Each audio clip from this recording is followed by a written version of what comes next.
Amém. Mas graças a Deus por tudo, e nós estamos fazendo, na verdade, é uma série. Vamos ver como é que fica isso aqui? Tá ao contrário. Aqui, ó. Sobre este livro aqui, é de minha autoria, Quem é Jesus? Nós estamos estudando este livreto aqui para responder essa pergunta. Porque muitos cristãos não conhecem de verdade muitas coisas a respeito de Jesus. Quem é esse Jesus? E quanto mais a gente conhece, mais a gente se apaixona pelo Senhor, mais a gente ama Ele, já que Ele é o nosso Senhor e Salvador, né? Então vamos conhecer mais de quem é Jesus. Essa é a quarta live. Então nós já estudamos, tá? Depois você pode ver, assistir no canal aí, Palavra de Vida 2, @Palavra de Vida 2 nesse canal. Se inscreva, por gentileza, também. Nós já estudamos, então, uma introdução sobre este assunto, sobre esse nome, quem é Jesus.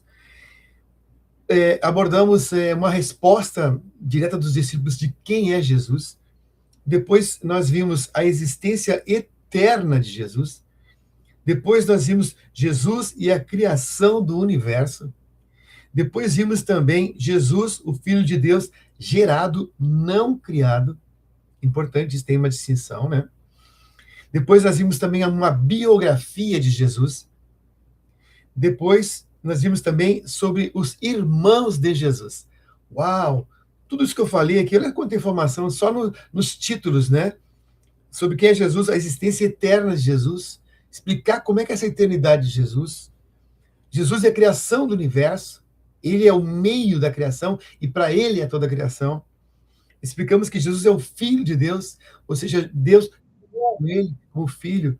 A Jana tentou desconecta e conectada, tá bom.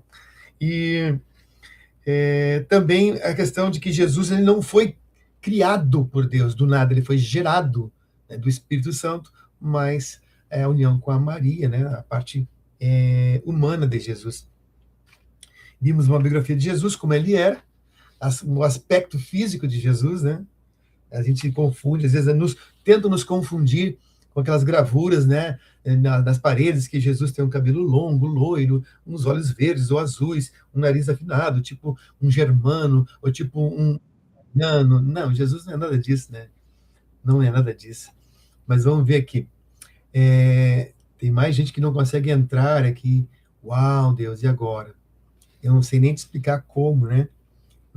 Mas vou voltar aqui, ó. Eu vou, um tempinho ainda que estou explicando, tentar explicando aqui, vamos ver de novo aqui, ó. Aqui, ó, entrar no canal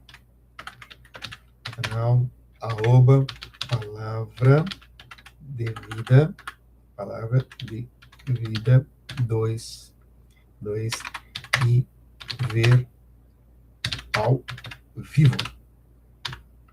Tá, mandei de novo. Vamos ver aqui. Vamos ver se tem mais algumas pessoas que não conseguem ver aqui. Tudo isso, quando a gente está fazendo alguma coisa para Deus, a coisa não é tão simples, né, gente? Parece que deu uns embrólios aqui. Tá bem, o Dodge tá ali, tá bom. Bom, vamos seguir, né? Vamos seguir. Quem tá aqui, amém. Glória a Deus, amém. E hoje a gente vai ver o que, irmãos?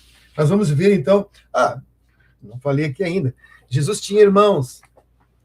Como assim, irmão Fernando? Jesus tinha irmãos? Não, Jesus é o filho único da Maria. Não.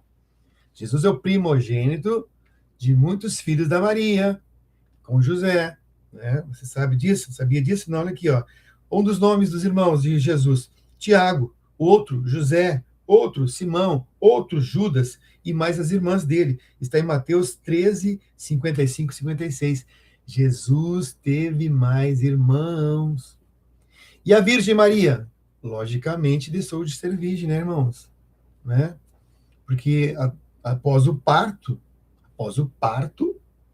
né, de Jesus, não existiu mais Virgem Maria, porque depois ela concebeu de José mais irmãos para Jesus.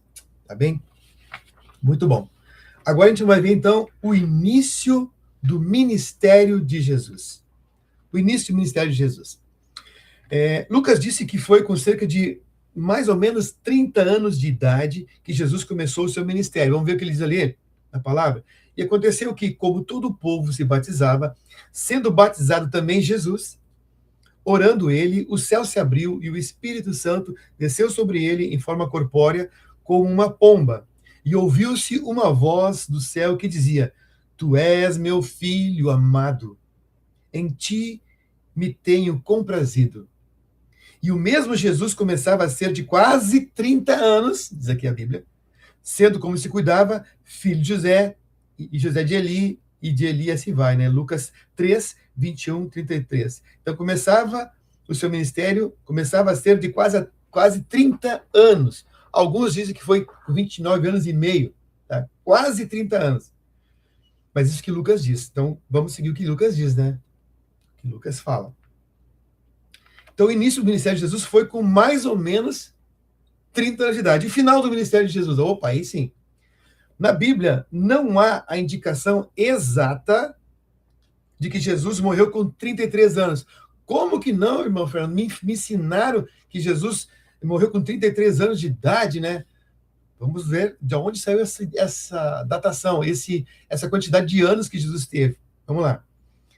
Porém, Lucas e João nos dão os subsídios para este cálculo de 33 anos. Vamos lá. Jesus começou seu ministério cerca de 30 anos, com cerca de 30 anos, né?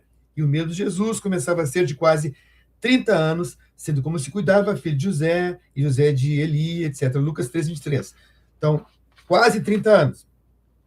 E aí, nós vamos nos lançar mão de entender o que a Bíblia fala sobre as Páscoas, as festas das Páscoas que Jesus participou de ano a ano. Ah, aí está a charada, a festa da Páscoa, né? Porque ele morreu na festa da Páscoa, dizendo, no período da Páscoa, de uma Páscoa, Jesus morreu. Tá? Então, João registra que Jesus passou por quatro festas anuais da Páscoa, após o início de seu ministério. A primeira Páscoa, João 2, do 12 ao 13, diz assim: Depois disso, desceu a Cafarnaum, ele e a sua mãe e seus irmãos e seus discípulos, e ficaram ali não muitos dias. E estava próxima a Páscoa dos judeus, e Jesus subiu a Jerusalém para a Páscoa dos judeus, primeira Páscoa. A segunda Páscoa, em João 6, 4. E a Páscoa, a festa dos judeus, estava próxima. É um outro ocorrer, um outro evento, e João registra. 6, 4. E a Páscoa, a festa dos judeus, estava próxima. A segunda Páscoa.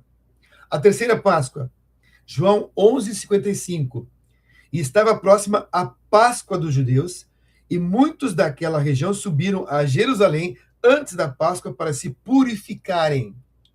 A festa da Páscoa era celebrada em Jerusalém, e o pessoal então subia antes, e os judeus tinham também, como cultura e como prática religiosa, se lavar, se purificar para a festa da Páscoa, né? Então essa foi a terceira Páscoa. E a última Páscoa, João 13, 1, ora, antes da festa da Páscoa, sabendo Jesus que já era chegada a sua hora de passar deste mundo para o Pai, como havia amado os seus que estavam no mundo, amou-os até o fim. João 13, 1, a última Páscoa. Então Jesus passou por 4 Páscoas. Então, se você vai somar 29 anos, né? Ou 29 anos e meio, 29, 30, 31, 32, 33 anos. Esse é o cálculo. Então, logo, Jesus tinha cerca de 30 anos na primeira Páscoa, 31 na segunda Páscoa, 32 na terceira Páscoa e 33 na quarta Páscoa. Tá? Pois ele teria que morrer na Páscoa, né? Porque a Páscoa lá em Israel, o Pechá, a passagem, tinha o sacrifício de um cordeiro. Lembra lá no Egito, em que se celebraram a Páscoa, que mataram o cordeiro, depois comeram ele, mas pegaram do sangue e colocaram nos umbrais da porta, lá do externo das portas das casas dos judeus, para que o anjo da morte não entrasse naquela casa? O sangue, então, do cordeiro livrou da morte, né? E Jesus, então, nos livra da morte hoje, é um simbolismo. Então, esse Jesus morreu, então, com 30 anos de idade, né? Essa é a ideia da morte de Jesus, né? 30 anos de idade. Bom, Agora, um outro tópico que vamos ver aqui também é que Jesus é o Cristo. Sim, Fernando. Mas vem cá, o nome dele não é Jesus Cristo? Todos nós não dizemos Jesus Cristo? É verdade, né? Nós, comumente, falamos Jesus Cristo como se fosse uma coisa só, né? Parece uma coisa só, como se fosse um nome composto. Mas não é. Não é. O nome Jesus significa Salvador ou Deus salva. Porém, Cristo, do grego Christos, ou Christos, significa ungido, que por sua vez deriva do hebraico Mashiach, ou Messias. Então, Jesus Cristo é Jesus o Messias. Jesus o Cristo. O correto seria falar assim: Jesus o Cristo, Jesus o Messias. Mas a gente fala Jesus Cristo. Tá? Jesus Cristo. Assim, Cristo significa o rei ideal, porque é o Messias, descendente de Davi, o qual Deus enviaria ao povo de Israel para libertá-lo de todos os seus opressores, governando-os com paz e justiça duradouras. Cristo é o ungido de Deus, é divino, para ser o libertador, o rei libertador. Vejamos algumas passagens bíblicas sobre o Cristo. Tá? Vejamos aqui. Eis que vem dias. Ai, tomando um mate. Pá, que beleza.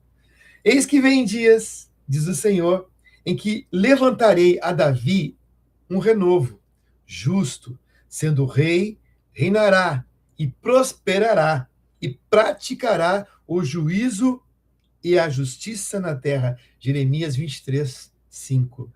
Outra passagem. Naqueles dias e naquele tempo, farei com que brote a Davi um renovo de justiça, e ele fará juízo e justiça na terra. Jeremias 33, 15.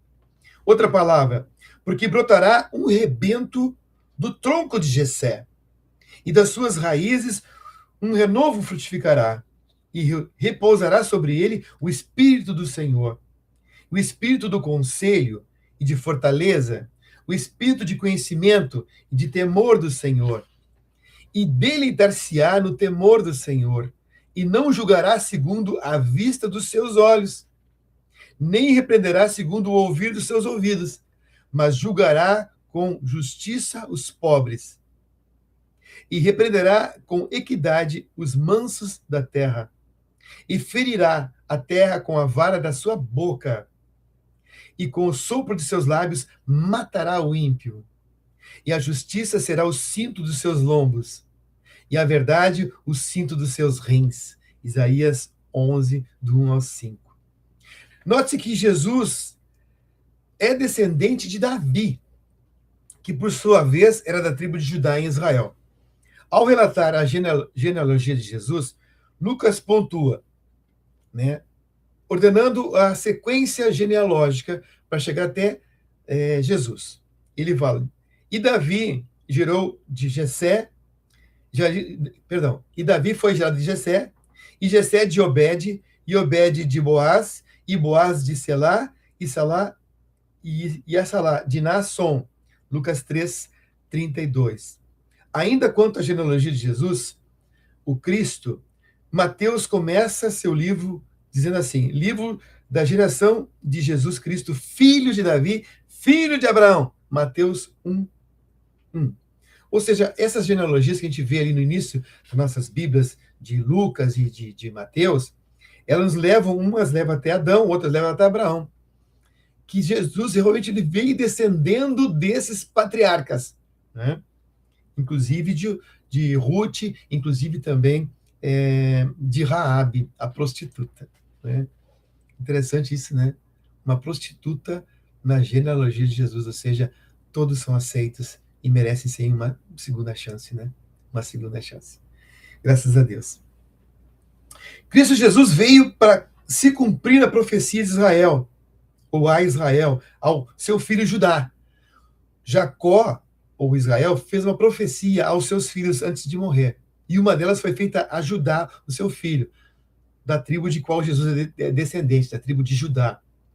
Diz assim, o cetro, quer dizer, o domínio, o cetro, quer dizer, o bastão de poder de reinado, o cetro não se arredará de Judá, nem o legislador dentre os seus pés, até que venha Siló. Esse Siló é o Jesus. E a ele se congregarão os povos. Ele amarrará o seu jumentinho à vide, e o filho da jumenta a cepa mais excelente.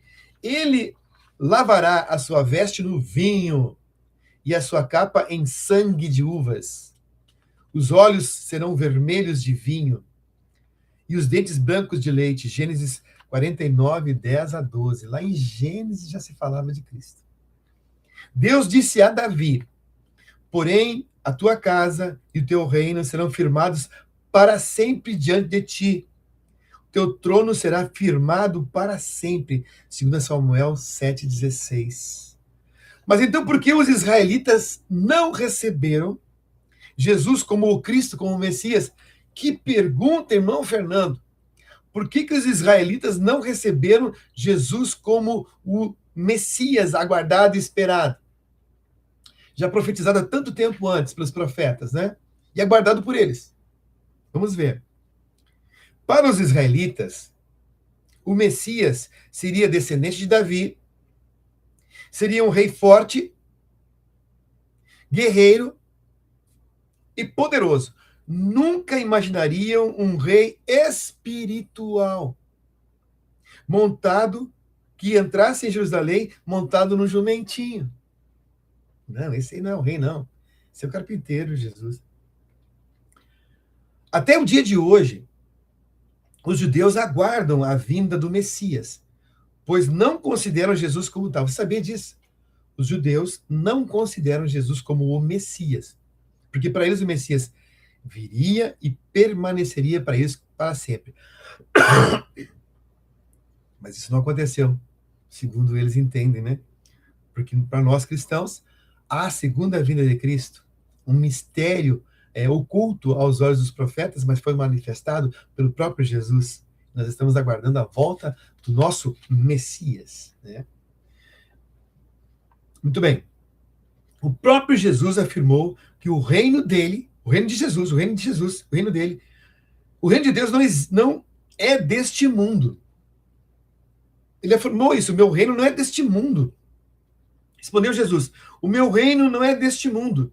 Se o meu reino fosse deste mundo, lutaria os meus servos, para que eu não fosse entregue aos judeus. Mas agora o meu reino não é daqui. João 18:36. Se ele fosse rei terreno, e o reinado dele fosse aqui, ele faria um estalo de dedo e viriam seus comandados e o libertariam. Mas não, Jesus, o reino dele é espiritual. É um reino eterno, invisível, dentro dos nossos corações. João 18:36. Né?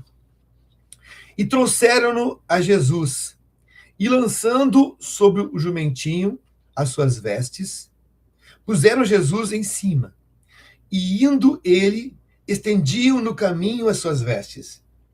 E quando já chegava perto da descida do Monte das Oliveiras, todos os discípulos, regozijando-se, começou a dar louvores a Deus em alta voz, por todas as maravilhas que tinham visto, dizendo: bendito o Rei que vem em nome do Senhor. Paz no céu e glória nas alturas. Lucas 19, 35 e 38.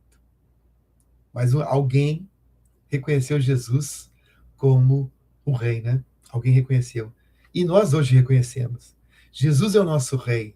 Jesus é o Rei dos cristãos. Jesus é o Rei do universo, que todos precisam conhecer e entender quem ele é. Mas Jesus também é mestre. Jesus é mestre. Mestre. Então Jesus é rei. Olha quantas coisas a gente está vendo sobre Jesus, né? Que Jesus é o Filho de Deus, gerado no ventre da Maria, que Jesus teve irmãos, né? Que Jesus ele é o rei, né, de todas as coisas, o rei da nossa vida, o reino eterno, o reino espiritual. E aqui vamos ver que Jesus também é mestre. O que significa mestre? Mestre é aquele que ensina algo como profundo conhecedor e com sabedoria. Este é mestre. Jesus é mestre que ensina sobre o dever de arrepender-se para a remissão dos pecados e que anuncia a chegada do reino de Deus. Ora, a pregação de Jesus, o evangelho, consistia do quê, meu irmão? Ele dizia: arrependei-vos, pois é chegado o reino de Deus, o reino dos céus. Mateus 4:17 diz assim: desde então, começou Jesus a pregar e a dizer: arrependei-vos, porque é chegado o reino dos céus. Mateus 4:17 fala quando Jesus, depois de foi batizado por João, ele mesmo começou a anunciar a mesma palavra que João já anunciava. Interessante que João foi o precursor de Jesus, que antecedeu Jesus, né? O arauto do rei foi João Batista. E qual era a pregação de João Batista? Arrependei-vos, porque está próximo o reino de Deus. E Jesus vem dizendo o seguinte: arrependei-vos, porque é chegado o reino de Deus. Que legal, né? Nós conhecemos um pouco de português, a gente entende que um fala de algo do futuro, João falava que algo aconteceria, e Jesus disse: aconteceu agora. Chegou o reino de Deus. Eu estou aqui. Que glória, né? Que glória. Marcos 1,15 diz assim: o tempo está cumprido e o reino de Deus está próximo. Arrependei-vos e crede no evangelho. Marcos 1,15 fala Jesus. Agora, quem é seguidor de um mestre é chamado do quê? Como é que é chamado alguém que segue a algum mestre? É simples, é discípulo, é isso mesmo, é discípulo. Então, Jesus é o mestre de muitos discípulos. E os discípulos de Jesus são chamados de cristãos, ou pequenos cristos, pequenos cristãos. Então, nós somos discípulos do Cristo. Nós somos discípulos do Mestre. Lucas narra a seguinte frase de Jesus: por que me chamais Senhor, Senhor, e não fazeis o que vos mando? Lucas 6,46. Então, se ele é meu mestre, se ele é o meu Senhor, eu tenho que obedecer a ele. Para, de fato, ser chamado discípulo dele, né? É verdade, irmão Fernando. Então, Jesus, para ser de fato mestre e senhor de alguém, deve ter obedecidas as suas palavras para essa pessoa. Quantos cristãos e cristãs dizem que assim o são, mas não obedecem a palavra de Deus? Jesus dizia, pois, aos judeus que criam nele: se vós permanecerdes na minha palavra, quer dizer, obedecer a minha palavra, verdadeiramente sereis meus discípulos. João 8:31. E aí é o seguinte, eu vou mais um pouquinho aqui adiante, e nós vamos ver mais um tópico aqui, tá, gente? O tópico chamado a obra de Jesus. O que Jesus veio fazer nessa terra? Qual era a obra? Jesus tinha uma missão? Ou ele foi fazendo as coisas a esmo, sem planejar, sem um objetivo aqui na terra? Ele foi pego de surpresa, pregado numa cruz, e porque era para ser assim, e pronto. Não, só um pouquinho. A gente vai ver, então, qual é a obra de Jesus. Qual é o verdadeiro propósito da existência de Deus em carne aqui na terra, na pessoa de Jesus? Será que teria algum propósito? A resposta a essa pergunta lemos em João 3,16. Marca aí na sua Bíblia, João 3,16. Porque Deus amou o mundo de tal maneira que deu seu Filho unigênito para que todo aquele que nele crer não pereça, mas tenha a vida eterna. João 3,16. Síntese, resumo da obra de Cristo aqui. Por que Cristo veio aqui? Para se entregar, para morrer por nós numa cruz, para que aquele que nele crê não pereça, mas tenha a vida eterna. Agora, então, perdoado de seus pecados. Eu sempre costumo dizer que este versículo, para mim, é o versículo central da Bíblia. Central da Bíblia. Porque ele fala, na verdade é o seguinte, quem falou essa frase? Foi o próprio Jesus. Sabia disso? João 3,16, esse versículo aqui, essa frase foi Jesus quem falou. E João somente escreveu no seu livro aí. Então Jesus diz, porque Deus, quem é esse Deus? É o Pai. Porque Deus, o Pai, amou o mundo. Quem é o mundo? O mundo somos eu e você, todos nós, os seres humanos. Porque Deus amou o mundo de tal maneira, Deus amou tantos os seres humanos, Deus amou tantas pessoas, que entregou, doou o seu Filho unigênito. Para quê? Para morrer. Para ser o Cordeiro de Deus que tira o pecado do mundo. Para morrer no nosso lugar na cruz, na maldição. Jesus, então, se fez carne para ser o maldito da cruz, no meu e no seu lugar. Então, entregou seu Filho para que todo aquele que nele crê, ou seja, aquele que crê em Jesus, não pereça, não vá para o inferno e morra sem Deus, mas tenha a vida eterna e vida eterna com Deus. Aqui entendemos que não existe vida eterna com Deus sem passar em crer, acreditar e seguir a Cristo.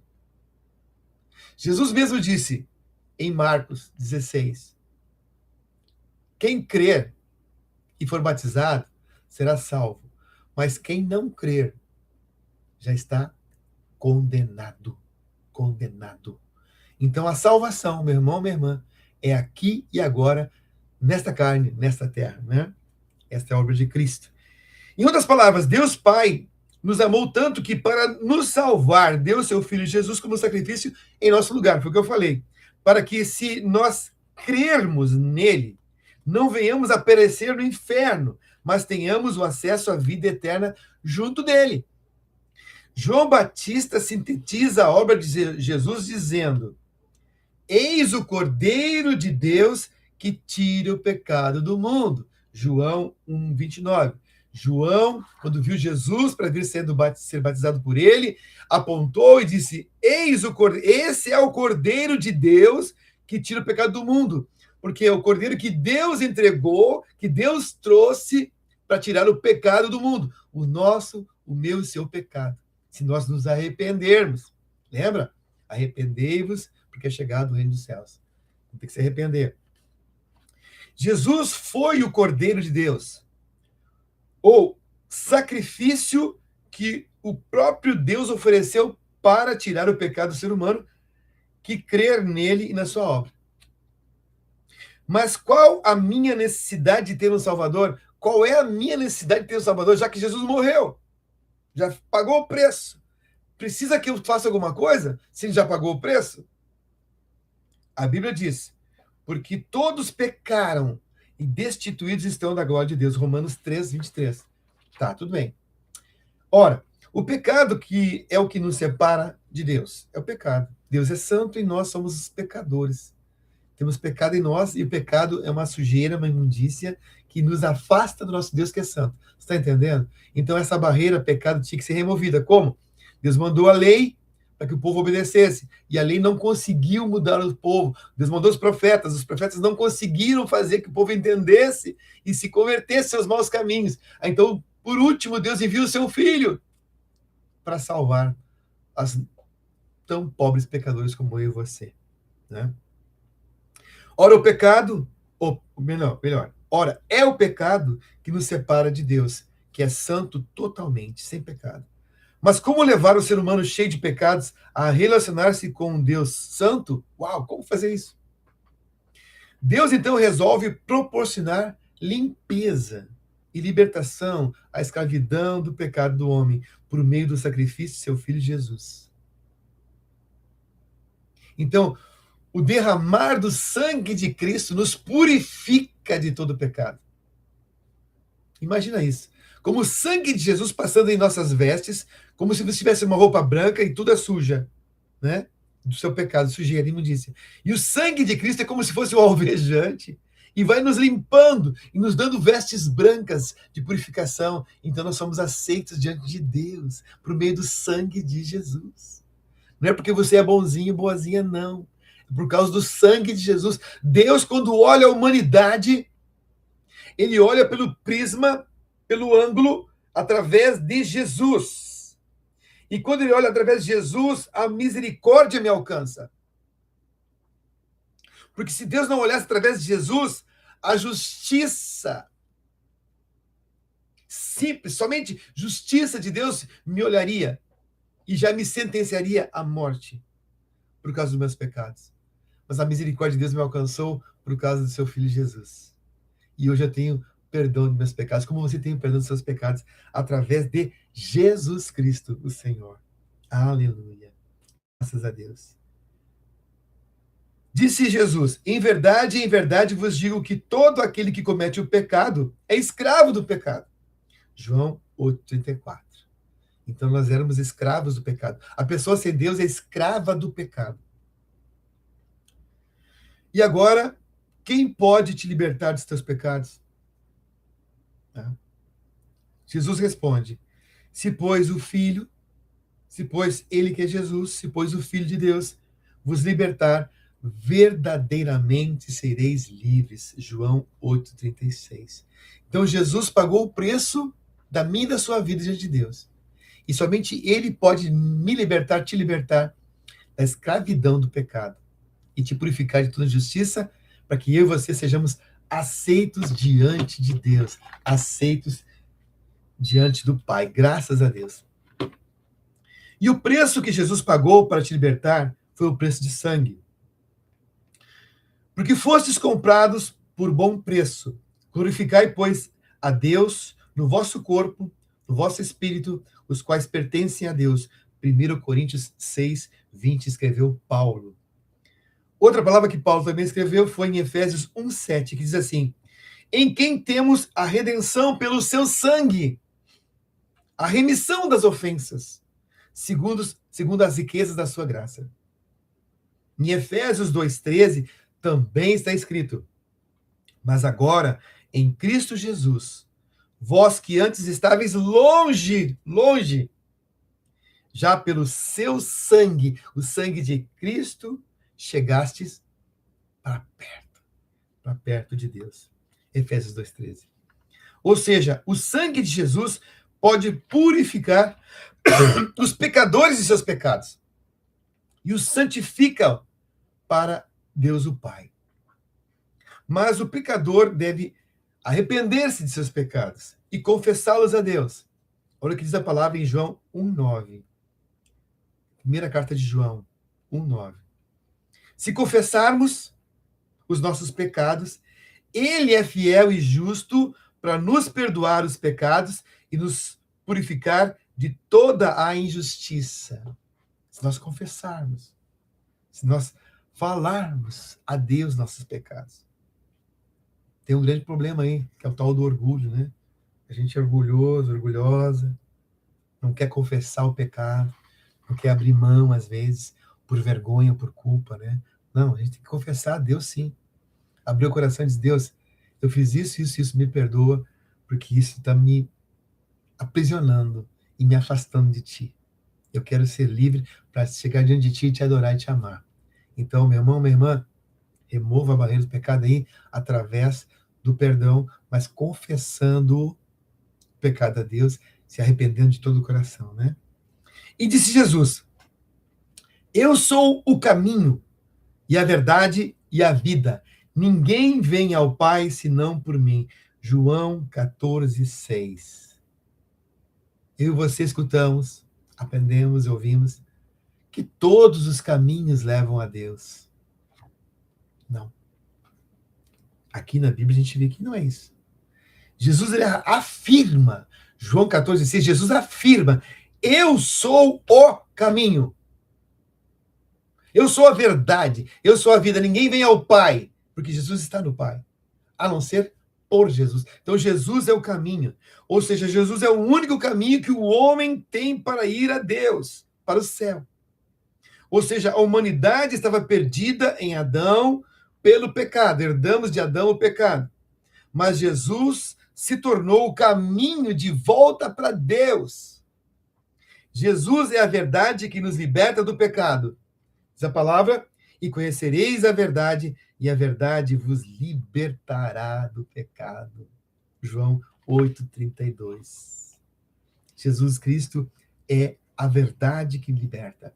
Jesus Cristo é aquele que nós devemos conhecer mais e mais. Tá bem, meus irmãos?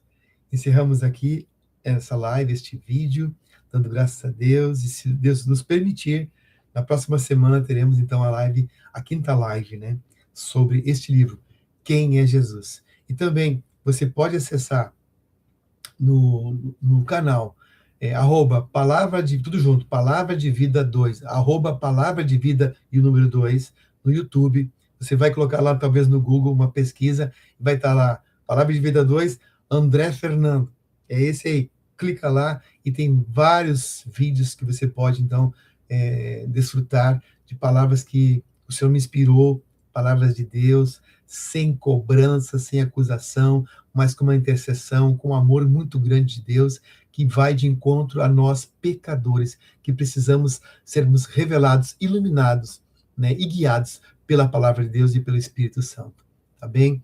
Vai lá, se você não se inscreveu ainda, se inscreve no canal, dá uma força. Temos até então 843 inscritos. Queremos passar da faixa de 1.000, para que o YouTube, logo na sequência, não venha nos derrubar aí, porque não temos 1.000 ainda inscritos no canal. Tá bom? Vamos fazer uma oração em nome de Jesus?